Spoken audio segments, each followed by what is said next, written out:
तो आज जो हम पढ़ेंगे वो है इलेक्ट्रोस्टैटिक इक्विलिब्रियम। तो ये जो टॉपिक है कॉम्पिटिटिव पॉइंट ऑफ एग्जाम के पॉइंट ऑफ व्यू से इंपॉर्टेंट टॉपिक है। ठीक है, तो इसका क्या कॉन्सेप्ट है और प्रैक्टिस क्या है करेंगे हम कुछ। तो जैसे इक्विलिब्रियम ऑलरेडी हमने 11th क्लास में पढ़ते हैं। तो इक्विलिब्रियम क्या होता है बताओगे? इक्विलिब्रियम का मतलब क्या होता है?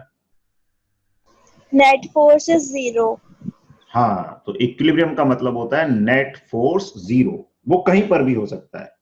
तो वही चीजें हम इलेक्ट्रोस्टैटिक में देखेंगे कि अगर इलेक्ट्रोस्टैटिक में किसी चार्ज पे नेट फोर्स जीरो है तो वो किस पे कहलाता है? इक्विलिब्रियम में कहलाता है। तो उसके कैसे क्वेश्चंस इलेक्ट्रोस्टैटिक्स में पूछे जा सकते हैं, कैसे क्वेश्चंस बन सकते हैं, वही हम डिस्कस करने वाले हैं। और कितने तरह के होते हैं इक्विलिब्रियम? हमने कितने तरह के इक्विलिब्रियम डिस्कस किए थे 11th में, याद है? सर रोटेशनल और ट्रांसलेशनल। ट्रांसलेशनल, रोटेशनल, ये तो हमने किया ही था। बाकी हमने 3 तरह के इक्विलिब्रियम की बात की थी, स्टेबल, अनस्टेबल एंड न्यूट्रल। तो हम वही देखेंगे यहां पर कि क्या होता है स्टेबल इक्विलिब्रियम, अनस्टेबल, न्यूट्रल। तो स्टेबल में हमने क्या देखा था कि पार्टिकल को डिस्प्लेस करते हैं उसकी पोजीशन से, तो उसके वापस अपनी ओरिजिनल पोजीशन पे आने की टेंडेंसी होती है। अनस्टेबल में दूर जाने की टेंडेंसी होती है, और न्यूट्रल में वो नई पोजीशन में भी इक्विलिब्रियम पर होता है। तो अब इसको हम शुरू करते हैं। तो इलेक्ट्रोस्टैटिक इक्विलिब्रियम, तो इलेक्ट्रोस्टैटिक इक्विलिब्रियम जो है क्या है? The point where the resultant force on a charged particle becomes zero is called equilibrium position. ठीक है, तो ऐसा पॉइंट जहां पे रिजल्टेंट फोर्स जीरो हो जाएगा किसी भी चार्ज पार्टिकल पे, वो इक्विलिब्रियम पोजीशन है। क्योंकि यहां पर हम चार्ज की बात कर रहे हैं, बाकी इन जनरल किसी भी ऑब्जेक्ट पे नेट फोर्स जीरो होता है, वो उसके इक्विलिब्रियम की पोजीशन होती है। अब इक्विलिब्रियम को हम 3 कैटेगरी में डिवाइड कर सकते हैं, stable equilibrium, unstable equilibrium and neutral equilibrium.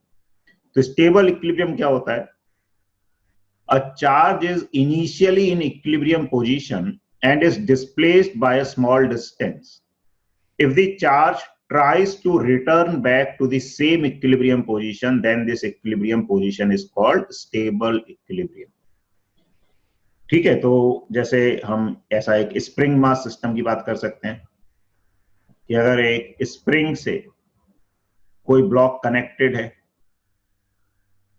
तो ये उसकी इक्विलिब्रियम पोजीशन होगी जब स्प्रिंग नेचुरल लेंथ में होगा। अब इसको अगर हम आगे डिस्प्लेस करेंगे तो इसके वापस पीछे आने की टेंडेंसी होगी, पीछे डिस्प्लेस करेंगे तो आगे जाने की टेंडेंसी होगी। तो ऐसे इक्विलिब्रियम को स्टेबल इक्विलिब्रियम बोला जाता है।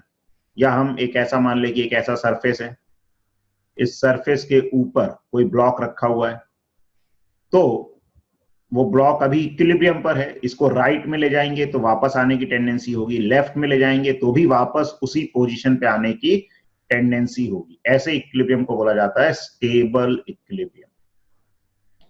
ठीक है, फिर हम बात करें अनस्टेबल इक्विलिब्रियम की। तो अनस्टेबल इक्विलिब्रियम क्या होता है? If charge is displaced by a small distance from its equilibrium position and the charge has no tendency to return to the same equilibrium position. Instead, it goes away from the equilibrium position. ये तो charge के लिए हो गया। बाकी in general unstable का मतलब क्या है? जैसे ऐसा कोई सरफेस है,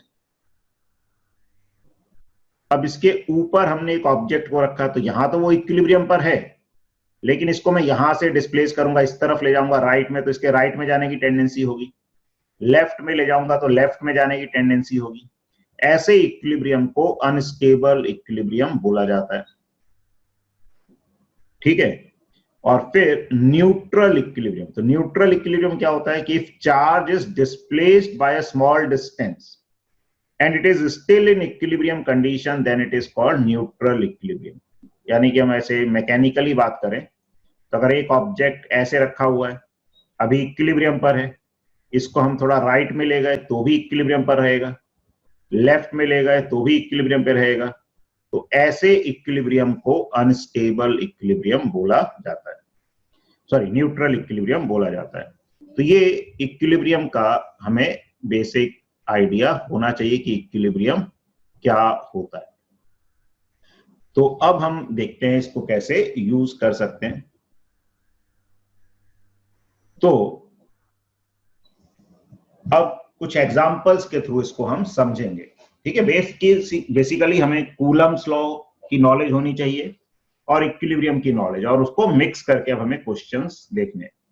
तो क्या एग्जांपल है, two equal positive point charges Q are fixed at points B A, 0 and A minus A, 0.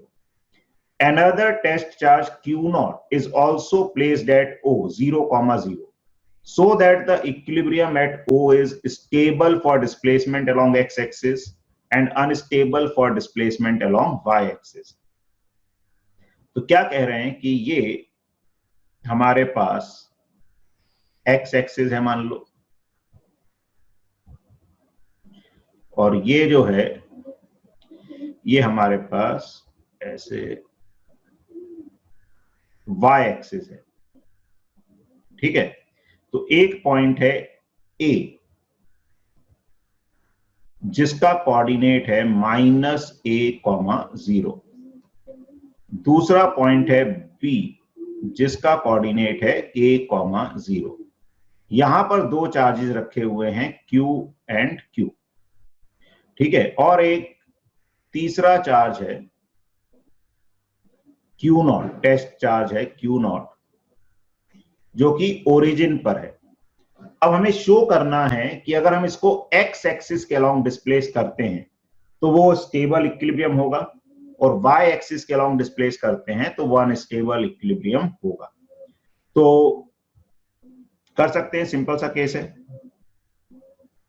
क्या करेंगे, देखो यहां पर नेट फोर्स 0 होगा, क्यों? क्योंकि जितना फोर्स ये वाला Q लगाएगा राइट की तरफ, उतना ही फोर्स B पे रखा हुआ चार्ज भी लगाएगा लेफ्ट की तरफ। रिपल्सिव फोर्स लगाएंगे दोनों, ये force due to charge at A आ जाएगा और ये force due to charge at B आ जाएगा, ठीक है। ये दोनों फोर्सेस इक्वल होंगे और ऑपोजिट होंगे तो नेट फोर्स 0 हो गया, यानी कि ये इक्विलिब्रियम पोजीशन है। अब अगर इस चार्ज को हम थोड़ा सा राइट की तरफ डिस्प्लेस करते हैं, तो हमने x राइट की तरफ डिस्प्लेस किया, तो क्या होगा, पहले चार्ज से इसकी डिस्टेंस बढ़ गई। तो पहले चार्ज से डिस्टेंस बढ़ गई तो ये जो राइट की तरफ फोर्स लगाएगा पहला चार्ज, इसको F1 बोल दो अब मैं, ये कम हो जाएगा। और दूसरे चार्ज से डिस्टेंस कम हो गई, तो डिस्टेंस कम हो गई तो ये जो फोर्स लगाएगा लेफ्ट की तरफ ये बढ़ जाएगा। तो जो फोर्स F2 है ये F1 से ज्यादा होगा, तो F2 F1 से ज्यादा होगा, यानी कि नेट फोर्स कहां की तरफ आ रहा है, इक्विलिब्रियम पोजीशन की तरफ आ रहा है। और अगर नेट फोर्स इक्विलिब्रियम पोजीशन की तरफ लाना चाहता है तो यही स्टेबल इक्विलिब्रियम की कंडीशन होती है, ठीक है। तो ये जो नेट फोर्स है ये इक्विलिब्रियम पोजीशन की तरफ लाएगा, तो this is the condition for stable equilibrium.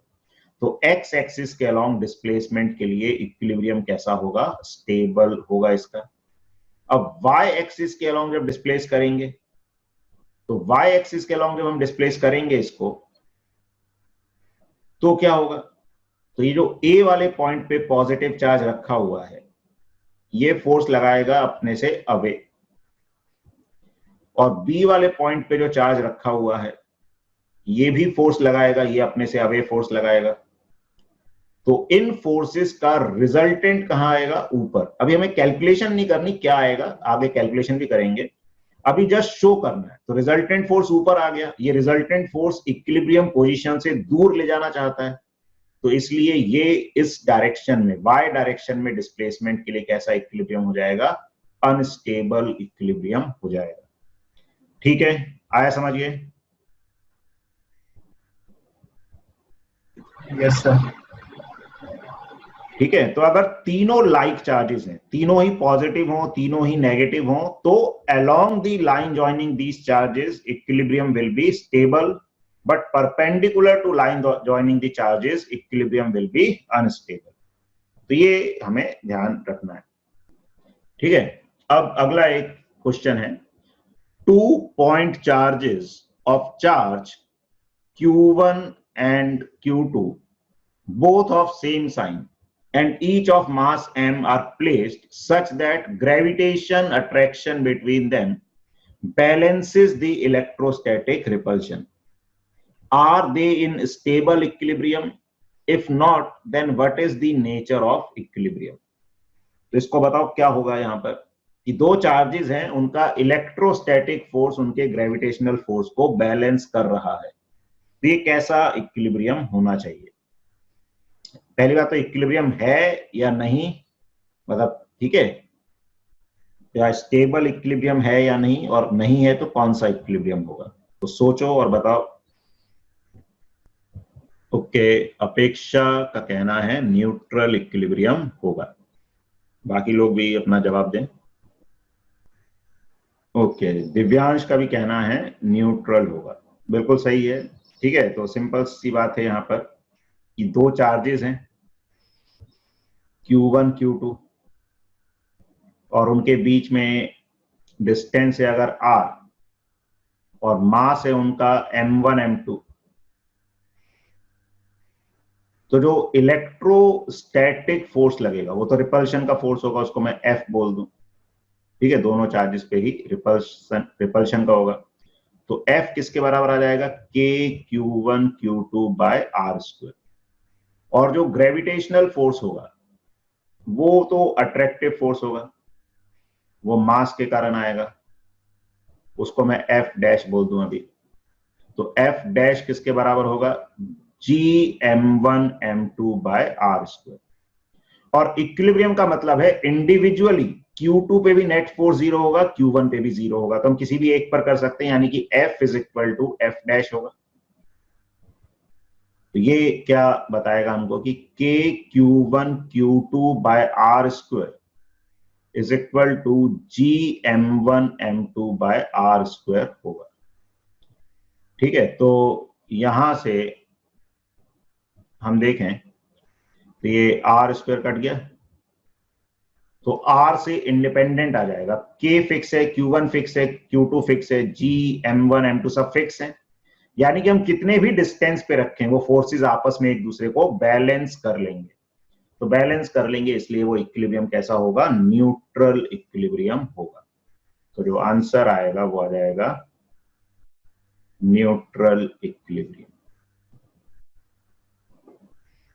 ठीक है,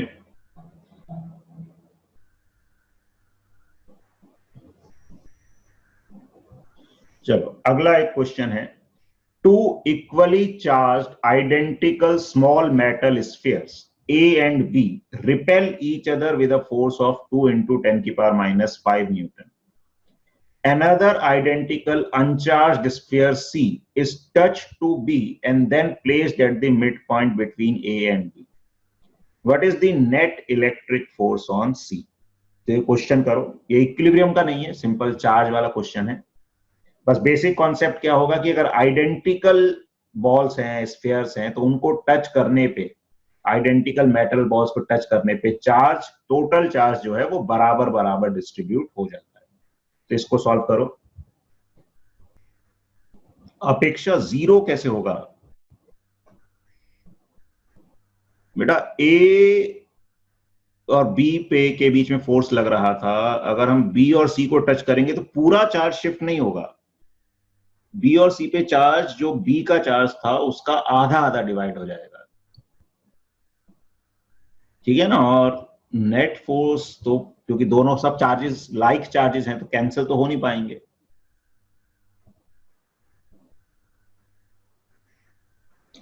समर्थ का कहना है ट्वाइस हो जाएगा इसका। अच्छा, देखते हैं।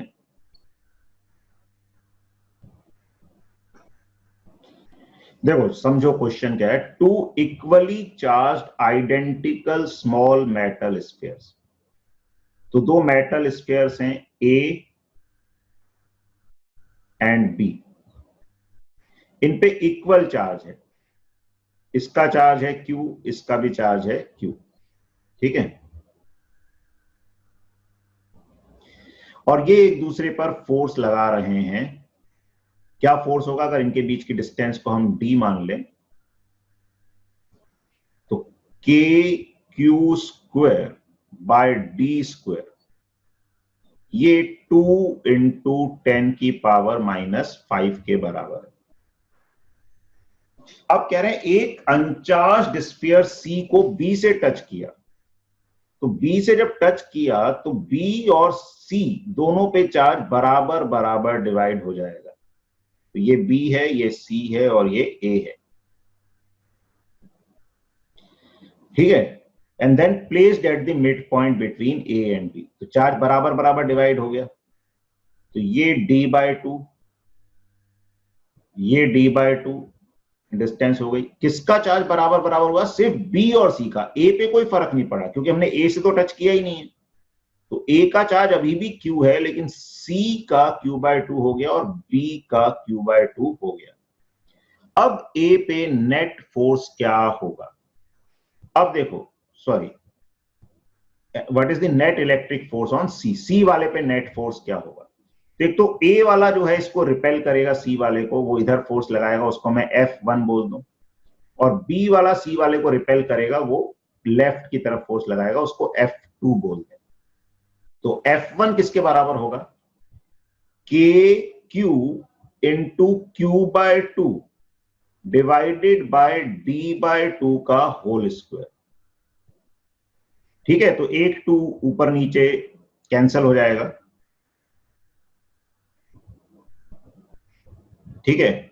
तो 1 2 ऊपर नीचे कैंसिल हो जाएगा, तो ये आ जाएगा 2KQ square by D square, यानी कि 2F के बराबर ये आ जाएगा।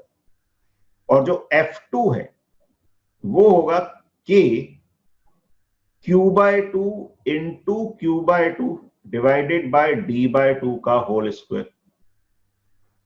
तो इसमें 2 का स्क्वायर नीचे है, 2 का स्क्वायर ऊपर है, तो कैंसिल हो जाएगा, तो ये बचेगा KQ square by D square, तो ये F के बराबर ही आ जाएगा। तो जो नेट फोर्स होगा वो आ जाएगा F2 माइनस F1, यानी is equal to F। F क्या था? KQ square by D square. तो F ही आ जाएगा, कहां की तरफ आ जाएगा? Towards A, sorry, F1 minus F2, मैंने गलत लिख दिया यहां पर, F1 बड़ा है, तो ये आएगा F1 माइनस F2, तो F आ जाएगा टूवर्ड्स B की तरफ आ जाएगा, यानी कि सेम आ जाएगा, 2 इंटू 10 की पावर -5 न्यूटन आ जाएगा, लेकिन कहां की तरफ? Towards B। आया समझिए?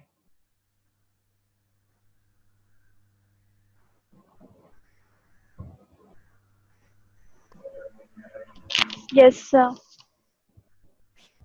ठीक है, चलो आगे बढ़े।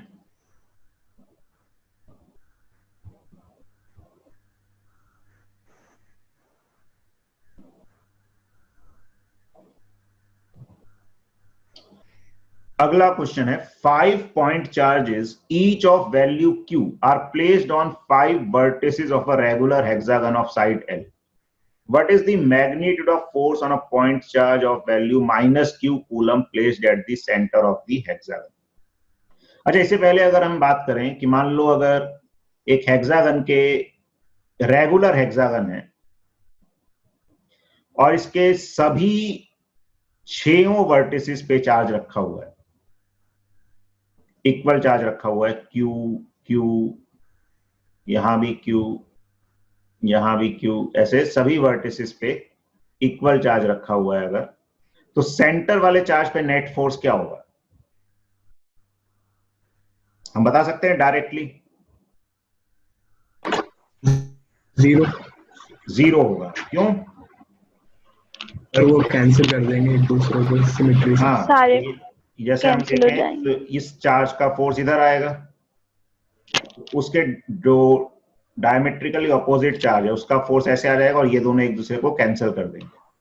ऐसे ही ये वाले चार्जेस दो हैं, इनके फोर्स आपस में कैंसिल हो जाएंगे और इन दोनों के भी कैंसिल हो जाएंगे। ठीक है, तो ये तो क्लियर है कि अगर एक रेगुलर हेक्सागन है उसके सभी वर्टिसेस पे आइडेंटिकल चार्जेस हैं तो सेंटर वाले चार्ज पे नेट फोर्स 0 हो जाएगा। अब ये क्वेश्चन क्या कह रहा है कि सिर्फ 5 वर्टिसेस पे चार्ज है रेगुलर हेक्सागन के, एक वर्टेक्स पे नहीं है, तो बताओ सेंटर पे एक नेगेटिव चार्ज है उस पे क्या फोर्स होगा। तो अब इसका आंसर दो आप लोग, क्या आंसर आएगा इसका?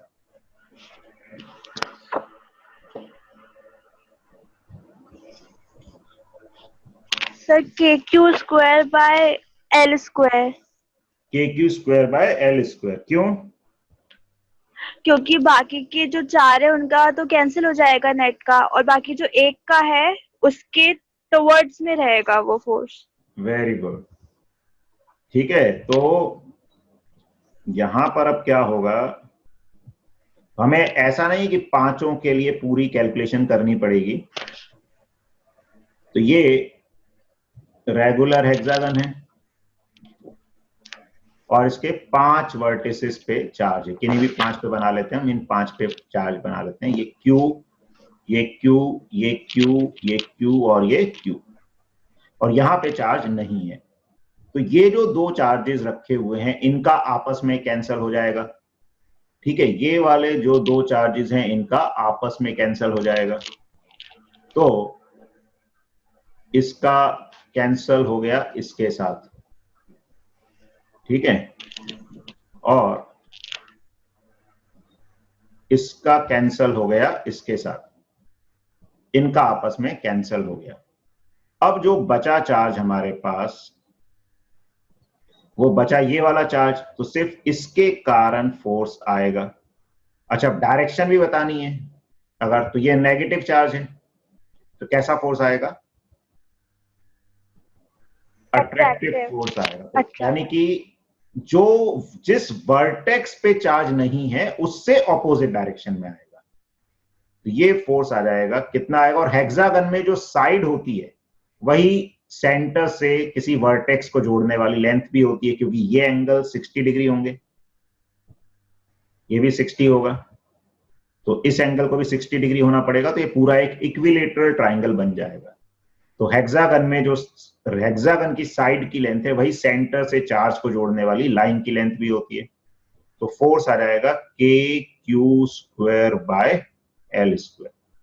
ठीक है, और उस वर्टेक्स से अवे जिस वर्टेक्स पे चार्ज नहीं था। ठीक है, आया समझिए सबको? Yes sir. Yes sir. अगर मान लो एक रेगुलर पेंटागन है,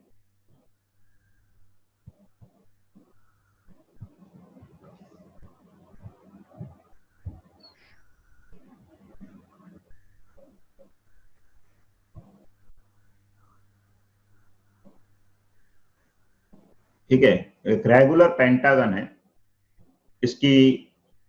इसके भी सभी वर्टिसेस पे आइडेंटिकल चार्जेस रखे हुए हैं Q,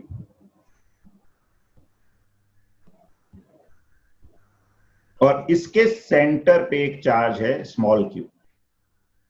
तो इसमें सेंटर वाले चार्ज पे नेट फोर्स 0 होगा या नहीं होगा, ये बताओ।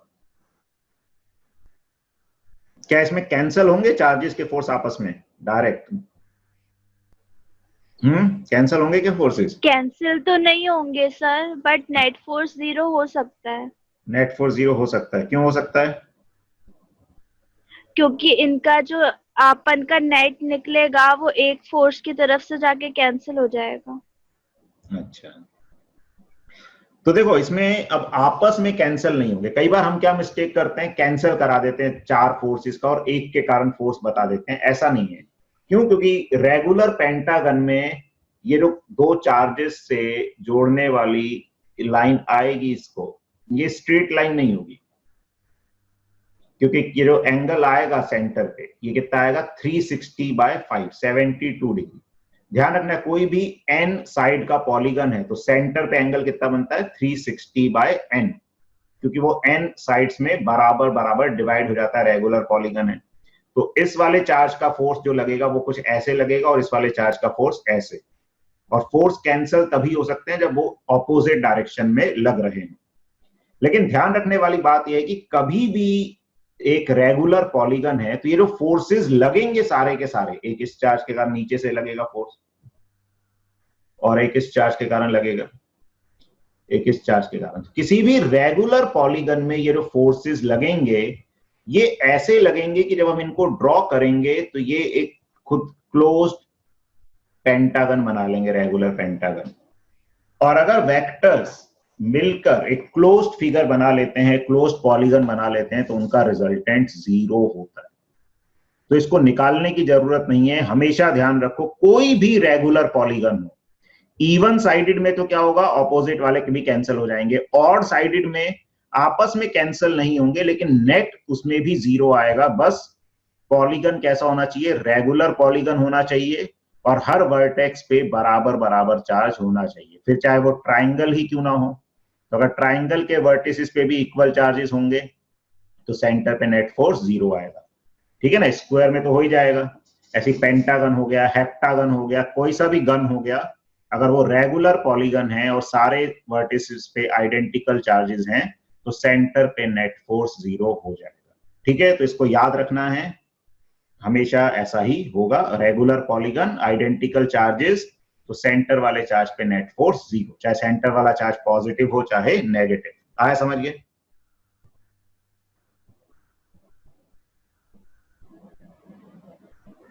Yes sir.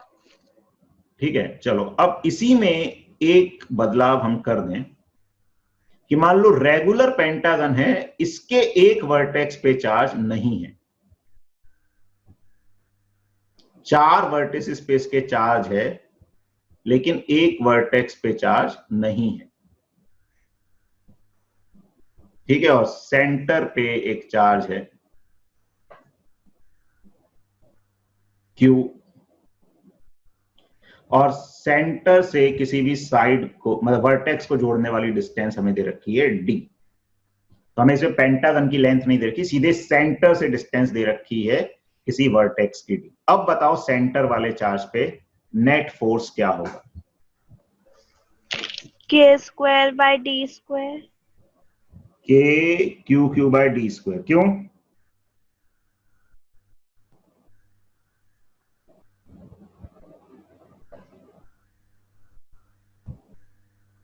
नहीं 0 हो जाएगा वो शायद 0 से। फिर से 0 होगा? नहीं रुको एक मिनट।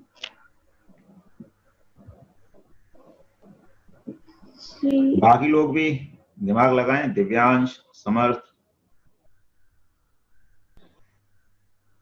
देखो इसमें अब मेहनत करने की जरूरत नहीं है ज्यादा। इसमें भी देखो क्या कॉन्सेप्ट हम लगा सकते हैं कि जब हम एक एक्स्ट्रा चार्ज रखेंगे, यहां पर अगर एक और चार्ज होता तो सेंटर वाले चार्ज पे नेट फोर्स क्या होता? 0।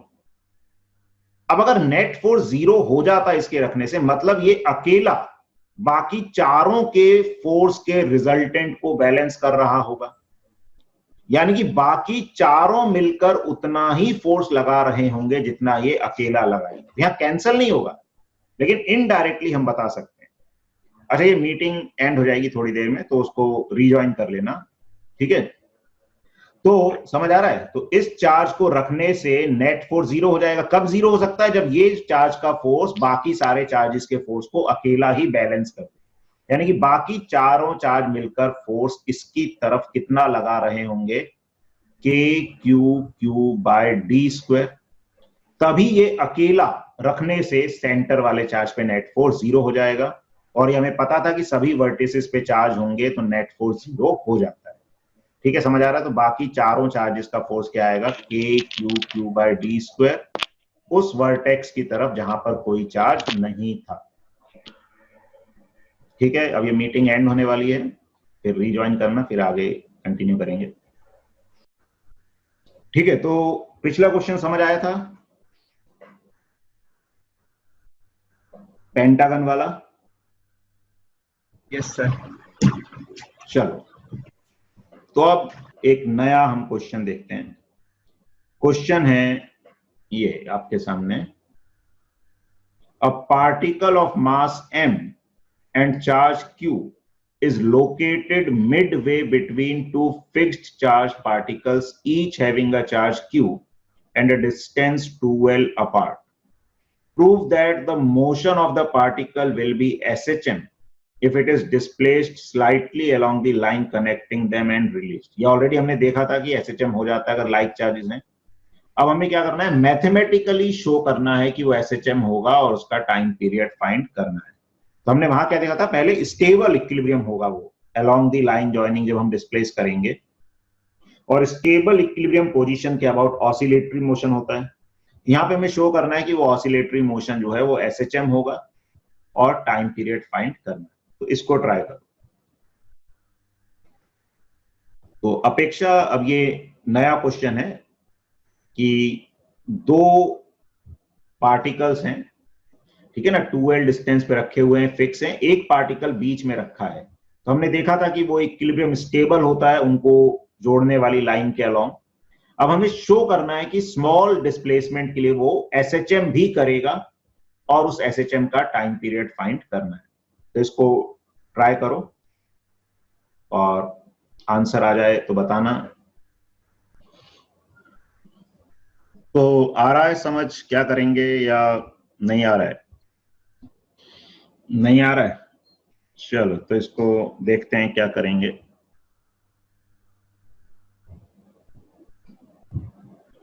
तो देखो क्या कह रहे हैं ये, कि एक चार्ज पार्टिकल है जिसका मास है m, चार्ज q जो मिड पॉइंट पे रखा हुआ है दो फिक्स चार्जेस पे, दोनों चार्जेस हैं q और उनके बीच की डिस्टेंस है 2l, ठीक है। तो हमें ये शो करना है कि वो एसएचएम करेगा उनके अलोंग डिस्प्लेस करने पे। तो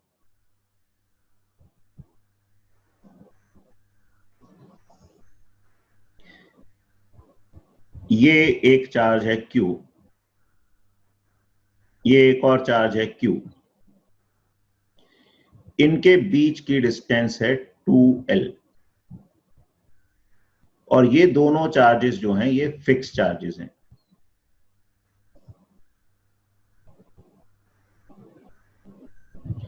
अब इनके मिड पॉइंट पे एक हमने और चार्ज रखा Q, तो अभी तो ये इक्विलिब्रियम पर है। अब इन्हीं लाइन के अलोंग डिस्प्लेस करने पे ये एसएचएम करेगा, ये शो करना है। तो यहां पे तो नेट फोर्स 0 हो गया, इसमें तो कोई दिक्कत नहीं है।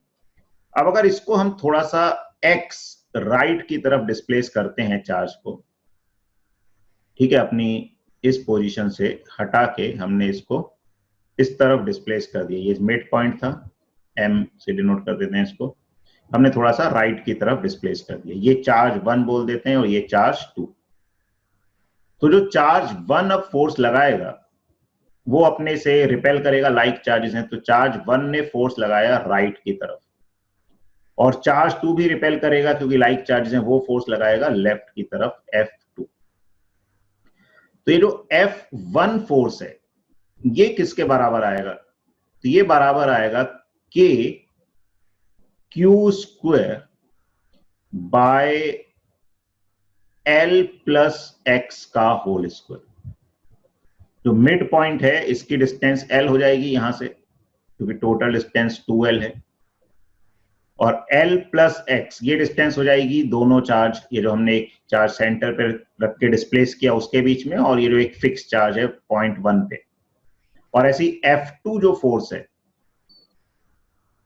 वो आ जाएगा K Q square by L minus x का होल स्क्वायर। तो जो नेट फोर्स होगा यहां पर, वो नेट फोर्स किसके बराबर आ जाएगा?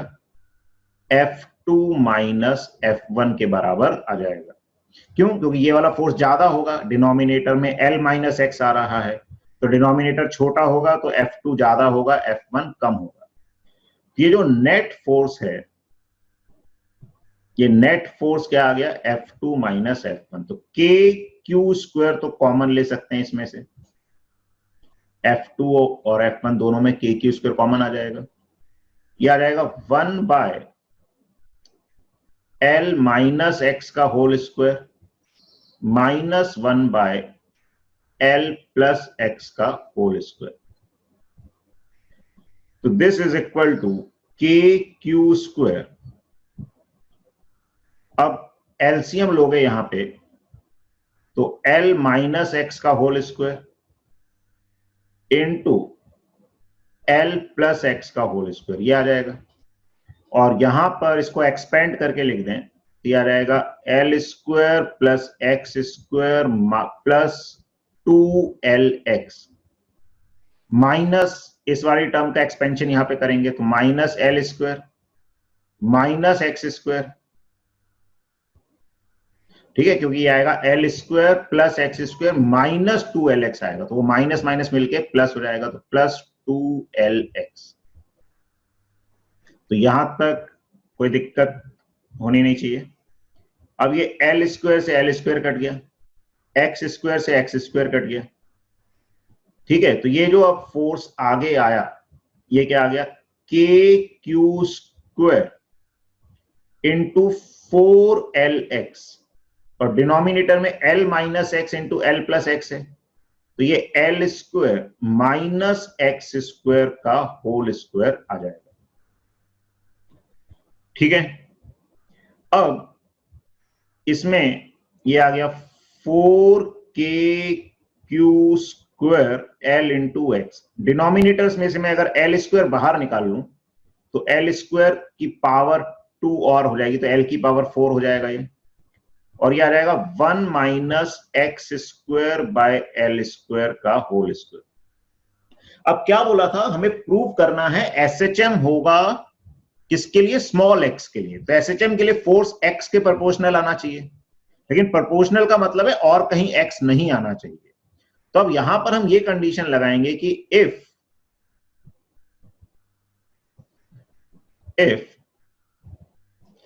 x is less than L, small displacement का मतलब है x L से बहुत छोटा होगा, तो x square by L square जो है वो 1 से बहुत ही छोटा होगा, x square by L square would be less than 1। तो हम 1 के कंपैरिजन में इसको नेग्लेक्ट कर सकते हैं, यानी कि ये जो ब्रैकेट वाली टर्म है ये पूरी 1 हो जाएगी और 1 का स्क्वायर 1 के बराबर ही हो जाएगा। तो ये जो हमारे पास फोर्स बचेगा, एक L से L की पावर 4 कैंसिल करोगे तो L क्यूब बचेगा, तो ये आ जाएगा 4KQ square by L cube into x. तो ये नेट फोर्स आ गया, और ये नेट फोर्स कहां की तरफ लग रहा है, इक्विलिब्रियम पोजीशन की तरफ। तो अगर नेट फोर्स इक्विलिब्रियम पोजीशन की तरफ लगता है और इक्विलिब्रियम पोजीशन से डिस्प्लेसमेंट के प्रोपोर्शनल होता है, तो यही SHM की कंडीशन होती है। तो इसका मतलब पार्टिकल SHM करेगा। और ये जो x का कोफिशिएंट है इसको हम t के जैसा मान सकते, k के जैसा मान सकते हैं। और टाइम पीरियड क्या होता है, टाइम पीरियड होता है 2 pi under root m by k। k is force constant, ये पूरी टर्म फोर्स कांस्टेंट का काम करेगी। ये आ जाएगा 4KQ square by L cube. और कई बार k को, ये वाला k क्या होता है 1/4 पाई एप्सिलॉन नॉट, तो वैसे भी लिख देते हैं इसको। तो अगर वैसे लिखेंगे तो ये आ जाएगा 2 पाई अंडर रूट, तो k होता है 1/4 पाई एप्सिलॉन नॉट, तो 4 पाई एप्सिलॉन नॉट ऊपर जाएगा, ml cube upon 4Q square. तो ये 4 से 4 कैंसिल हो जाएगा। तो ऐसे टाइम पीरियड ऐसे भी लिखा जा सकता है 2 पाई, चाहे तो L और Q को बाहर निकाल दें चाहे नहीं निकालें कोई दिक्कत नहीं है, pi epsilon not ml cube by Q square. तो इस तरह से ये टाइम पीरियड हम बता सकते हैं। आया समझिए, अपेक्षा समझ आया? Yes sir. चलो गुड। समर्थ तुमको? चलो, अब जैसे हमने ये क्वेश्चन किया था कि 2 पॉजिटिव चार्ज थे, तीसरा भी बीच में पॉजिटिव था, उसका स्टेबल इक्विलिब्रियम होता है उनको जोड़ने वाली लाइन के अलोंग, और स्मॉल डिस्प्लेसमेंट के लिए SHM होगा। अब ऐसे ही खुद से ट्राई करो, अगर बीच में नेगेटिव चार्ज है तो उसका परपेंडिकुलर वाली लाइन के अलोंग स्टेबल इक्विलिब्रियम होगा और स्मॉल डिस्प्लेसमेंट के लिए वो भी एसएचएम करेगा, उसका टाइम पीरियड फाइंड करो। तो एक सिमिलर क्वेश्चन है, इसको ट्राई करो, ठीक है। तो क्वेश्चन है, a particle of mass m and charge minus q is located Midway between two fixed charge particles each having a charge q and a distance 2l apart. Prove that the motion of the particle will be SHM if it is displaced slightly along the line perpendicular to them and released. Also find its time period.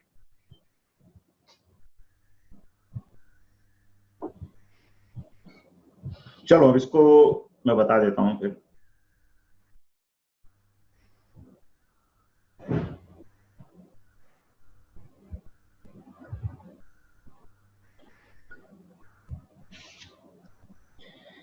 तो देखो अब इसमें क्या कह रहे हैं कि case वैसा ही है, दो चार्जेस हैं, दोनों फिक्स हैं,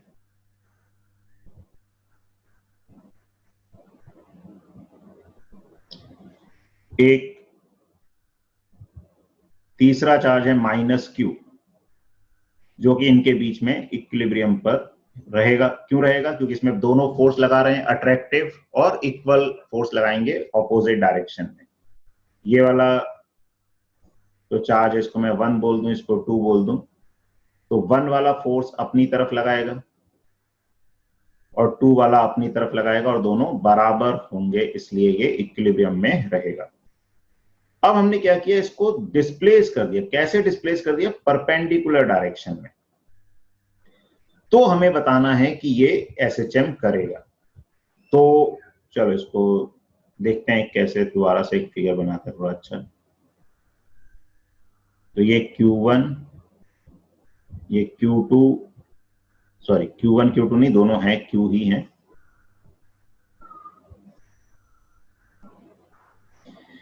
तो ये Q, ये Q। अब इनके परपेंडिकुलर वाली जो लाइन है, यहां पर हम इसको ले गए माइनस Q वाले चार्ज को।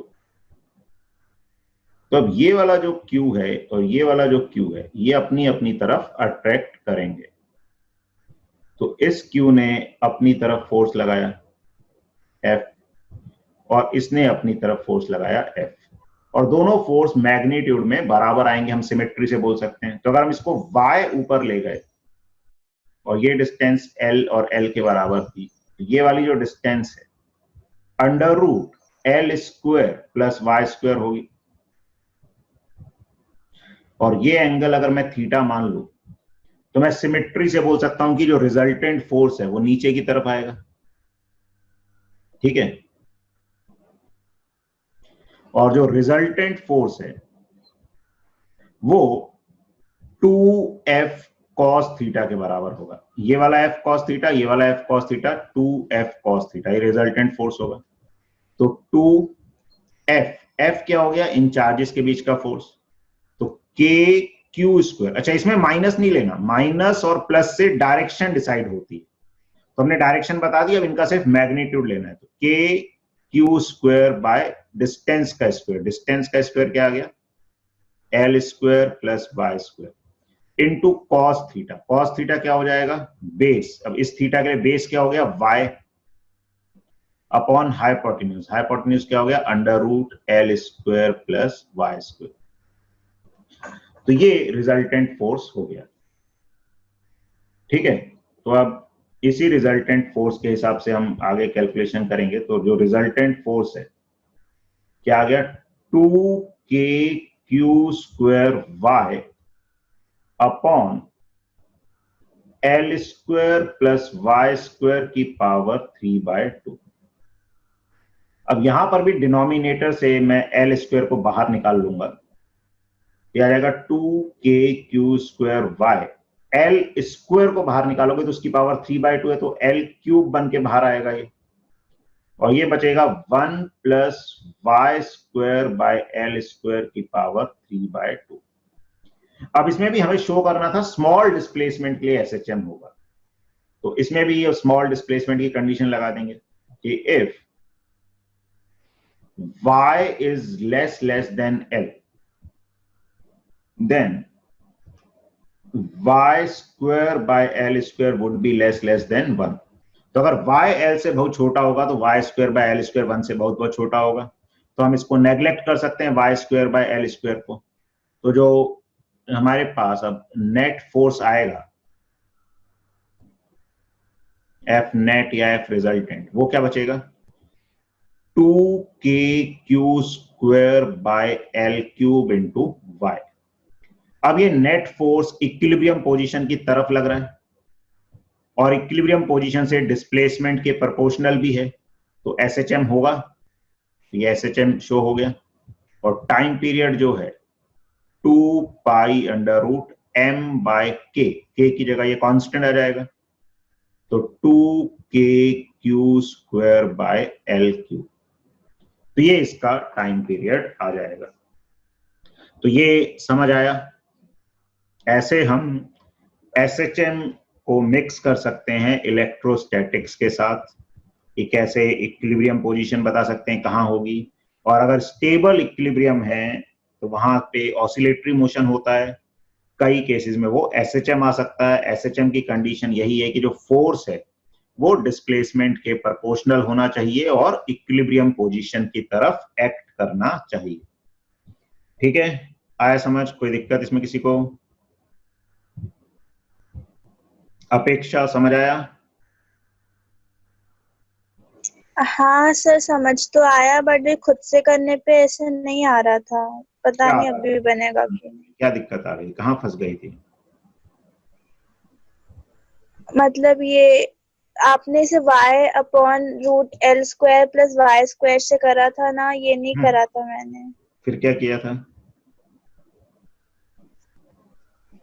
ये 2k q square by L square plus y square तक तो हो गया था, बट उसके बाद ये हुआ नहीं, समझ नहीं कंपोनेंट नहीं आया। लिए, मतलब वेक्टर फोर्सेस के रिजल्टेंट नहीं ले पाई ढंग से, ये दिक्कत आई। हाँ, तो बेटा ये फोर्स का किसी लाइन से एंगल थीटा है तो कॉस थीटा कंपोनेंट आ जाएगा, तो एफ कॉस थीटा दोनों का आ जाएगा और एफ साइन थीटा आपस में कैंसिल हो जाएंगे। दो हाँ। वेक्टर अगर इक्वली इंक्लाइंड है तो ठीक है, नहीं हुआ कोई बात नहीं, लेकिन अब हमको समझना है और ऐसी सिचुएशंस को कैसे सॉल्व करना है ये हमें आना चाहिए। ठीक है, हाँ। चलो तो आज की मीटिंग हम यहीं एंड करते हैं। ठीक है, और जो अब रेगुलर क्लास वो रहेगी सुबह 7 बजे, वो मंडे को रहेगी, कल कोई क्लास नहीं रहेगी। ठीक है, कोई डाउट हो किसी को पूछ सकता है, अब इस मीटिंग के 7-8 मिनट बचे हुए हैं, अगर कोई और कुछ चीज डाउट पूछनी हो किसी को। सुबह 7 बजे होती है सर क्लास? सुबह 7 बजे होती है, मंडे वेडनेसडे फ्राइडे, यूट्यूब पे। यूट्यूब पे? हाँ, एक्चुअली यहाँ पे थोड़ा नेटवर्क का इशू रहता है, तो सुबह नेटवर्क अच्छा आता है, तो इसलिए नेटवर्क सुबह क्लास ले लेते हैं। यूट्यूब की क्लास में वो ज्यादा उसकी जरूरत पड़ती है, मतलब डेटा की। ओके। और अगर बाई चांस कभी मिस हो जाए तो वो उसमें देखोगे चैनल पे जाके, तो बड़ी रिकॉर्डिंग्स मतलब प्रोसेस होने के बाद मिल जाती है थोड़ी देर के बाद, वहीं पर आप उसको बाद में भी देख सकते हैं अगर बाई चांस कभी मिस हो गई तो। वैसे कोशिश करो उसी वक्त अटेंड करने की, क्योंकि वहीं पर क्वेश्चंस वगैरह सॉल्व कर सकते हैं हम डायरेक्टली।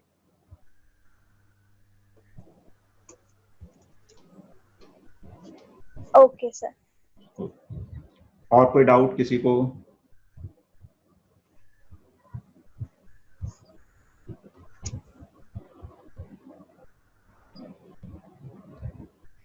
चलो ठीक है, तो हम इस सेशन को एंड करते हैं